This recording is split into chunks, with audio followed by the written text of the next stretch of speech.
Morning student, देखिए BSc से second semester में आपको केमिस्ट्री में और जूलॉजी में भी है और केमिस्ट्री दोनों में कार्बोहाइड्रेट है, या फिर मेडिकल में भी है कार्बोहाइड्रेट। तो केमिस्ट्री आप कार्बोहाइड्रेट का जो रसायन है उसके बारे में जानकारी दे रही है आपको। तो ये बीएससी सेकेंड से और जूलॉजी में भी है, और आपको एक बार और बता दूं कि एमएससी में भी है ये कार्बोहाइड्रेट जो होते हैं। स्टाफ एनालिसिस जब करना होगा तो ये बनाना पड़ेगा, ठीक है। तो कार्बोहाइड्रेट क्या कहलाता है? कार्बोहाइड्रेट किससे प्राप्त होते हैं? कार्बोहाइड्रेट पौधों में पाए जाने वाला महत्वपूर्ण यौगिक है।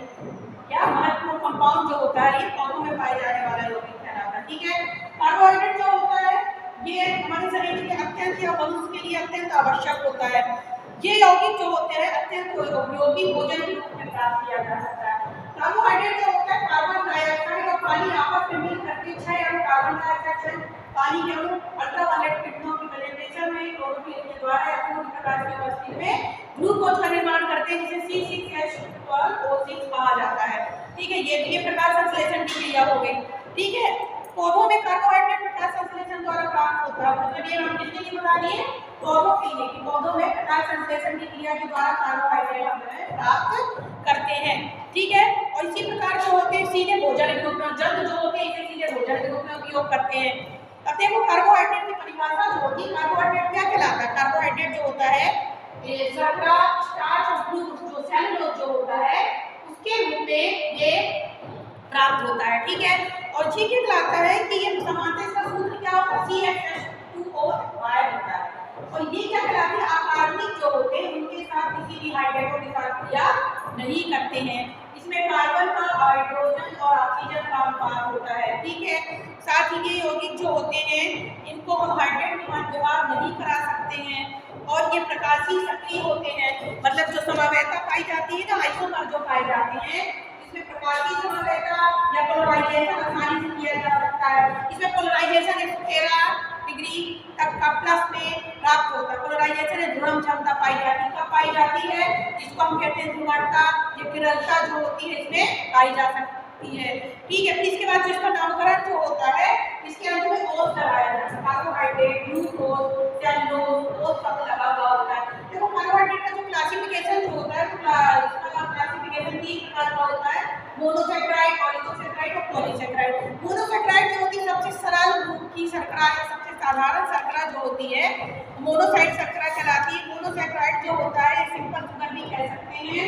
इसमें एल्डिहाइड और जो CHO जो होता है यानी एल्डिहाइड और कीटोन जो होता है इसको हम के रूप में बताते हैं। और इसमें असमित कार्बन पाया जाता है, यानी असिमेट्रिकल कार्बन इसमें पाया जाता है। सब दो बराबर भागों में डिवाइड नहीं किया जा सकता है।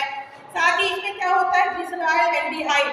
अभी आपको समझ में आ रहा है एल्डिहाइड मतलब इसमें क्या लगा हुआ है? CHO लगा हुआ है। एल्डिहाइड और जो पॉलीहाइड्रॉक्साइड कीटोन की तरह व्यवहार ये करता है। ये साधारण शुगर या मोनोसैकेराइड कहलाता है, ये हो गया। इसके बाद क्या कहलाता है कि जैसे मान लो फ्रक्टोज जो होती है, उसके बाद क्या हो गई?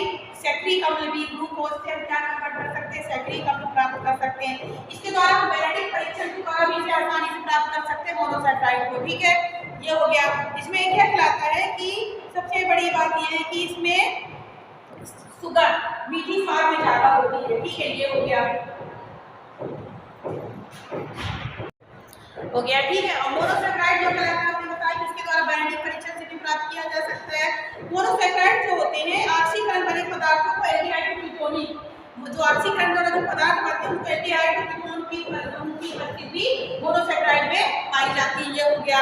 इसके बाद आप देखोगे कि मोनोसैकेराइड के बाद हम आ जाते हैं इसमें एक विशेष टेस्ट होता है जिसे हम कहते हैं वेस्टर नामक वैज्ञानिक ने इसके टेस्ट के बारे में बताया था, ठीक है। ये हो गया। इसके बाद हम आएंगे इसका परीक्षण, ये हमने बताया इसका परीक्षण। तो इसमें मौलिक परीक्षण जो होता है मौलिक परीक्षण के द्वारा भी हम इन्हें आसानी से प्राप्त किए। प्रैक्टिकल के अकॉर्डिंग बता रही हूँ कि प्रैक्टिकल में भी है आपको मौलिक परीक्षण। तो मौलिक परीक्षण क्या कहलाता है? इसके द्वारा हम ग्लूकोज फ्रक्टोज यानी जो ग्लूकोज और फ्रक्टोज फलों की जो शर्करा होती है जो ग्लूकोज जो होती है उसके द्वारा हम मालिश टेस्ट आसानी से कर सकते हैं, ठीक है। मालिश टेस्ट क्या कहलाता है? इसमें अल्फा नेफ्थलीन विलियन की बूंदें डाली डालती हैं तो लाल कलर की हो जाती है। तो वो क्या है? खूब डाल करके लाने पर शांत सल्फ्यूरिक अम्ल डालेंगे तो बैगनी रंग सबसे पहले रेड कलर का दिखाई देगा। ऐसे फेडिंग सॉल्यूशन भी। तो मालिश टेस्ट के लिए क्या करना पड़ता है कि हम अल्फा नेफ्थलीन विलियन की कुछ बूंदें डाल डालते हैं। बूंदे डालने के बाद इसको बहुत ज़्यादा सेक करेंगे। सेक करने के बाद इसमें शांत H2SO4 डालेंगे। इसमें ग्लूकोज या अगर टेस्ट ले रहे हैं या फ्रुक्टोज का, तो इसमें बैंगनी रंग की एक बलय बन जाएगी। अगर बैंगनी रंग की लिख आती है तो सामान्य परीक्षण कहलाता है कार्बोहाइड्रेट का। मौलिक परीक्षण क्या होता है? हमेशा सामान्य परीक्षण कहलाता है। इसमें अल्फा नैप्थलीन लेते हैं और उसमें शांत H2SO4 डालते हैं, बैंगनी रंग की लिख प्राप्त होती है, तो हमें पता चलता है कि इसमें क्या है, साधारण ग्लूकोज है। ठीक है, ये हो गया। मोनोसेक्राइड जो कहलाते हैं, मोनोसेक्राइड एल्डोज और कीटोन दोनों प्रकार में परिवर्तन किया जा सकता है। ठीक है, इसके बाद मोनोसेक्राइड का क्रम का निर्धारण। मोनोसेक्राइड का ही मतलब क्या? मोनो मतलब ग्लूकोज, ग्लूकोज मतलब C6H12O6 है, उसका क्रमिक निर्धारण होता है। ठीक है, अलग अलग प्रकार से। इसमें क्या होता है? 15 समावेश, इसमें आइसोमर भी पाए जाते हैं, जिसमें कि प्लस और माइनस से या टी समपक्ष विषमपक्ष के द्वारा भी इनको आसानी से बताया जा सकता है। ठीक है, ये हो गया। इसके बाद आप देखोगे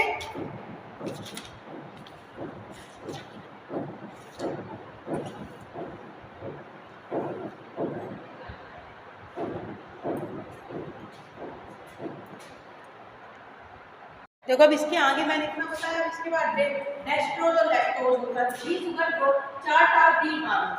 ठीक है, जो 4 डी फैमिली जो होती है, तो डी फैमिली में डायोज, ट्रायोज, टेट्रोज, पेंटोज और हेक्सोज आता है। अब देखो 4 में CH3H2O मतलब क्या है? Glyco aldehyde. ठीक है, तो ये हो गया। इसमें देखो क्या कि ग्लाइको एल्डिहाइड जो होता है, इसको एल्डोज में कन्वर्ट किया। एल्डोज के बारे में, एल्डोज CHOOH एल्डोज हो गया। अब एल्डोज जो कहलाता है, दूसरा होता है कीटोज। एसिड, इसको कहते हैं एसीटोन। एसीटोन में CH2OH COCH2 कीटोन लगा हुआ है, और इसमें क्या लगा है? एल्डिहाइड। एल्डिहाइड हो गया, वो कीटोन, कीटोनिक ग्रुप हो गया। ठीक है, ये हो गया। तो अब इसके बाद आप देखोगे कि ये हो गया एल्डोज और वो हो गया कीटोज,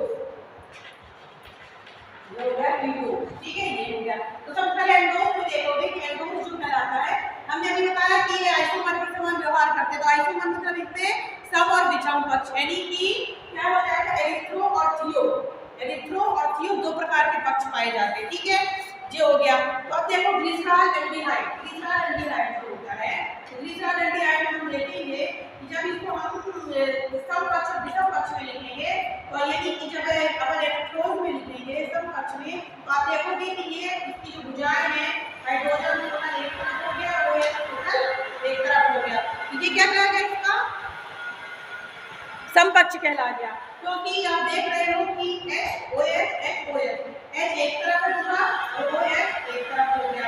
ठीक है, ये समपक्ष हो गया। इसको क्या कहेंगे? राइबोज कहेंगे। अब इसी के बाद आप देखोगे कि एरिथ्रो, एरिथ्रोथ्रियो, विषम पक्ष जब देख रहे हो, OH एक इधर है, एक इधर है, एक इधर है, एक OH इधर है, तो ये इसका समपक्ष। आप सिंपल सी बात है कि इस तरह भी अपन बता सकते हैं। जैसे मान लो A है, इसका C एक तरफ है, B और B एक तरफ है।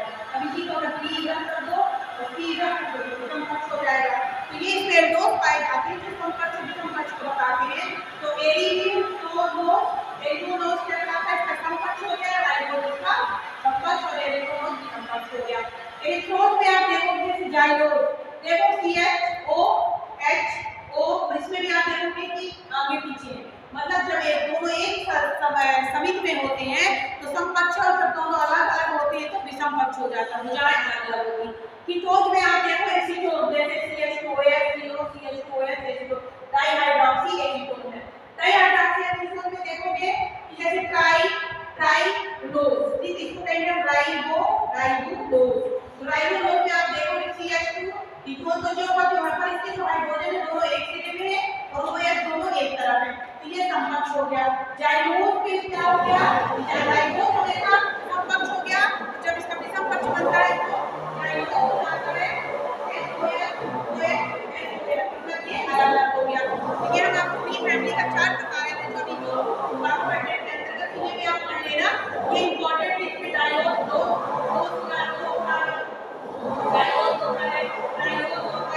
ठीक है, साथ इसमें क्या होता है? पेंटोज होते हैं। ठीक है, डी प्लस ग्लूकोज याद रखना, इसको डी प्लस ये कहा जाता है। डी प्लस ग्लूकोज का मतलब डेक्सट्रोज ट्राइसल्फाइड, यार इसको हम कहते हैं डच शुगर भी कहते हैं, यानी डी प्लस CH1 का फार्मूला होता है, जिसका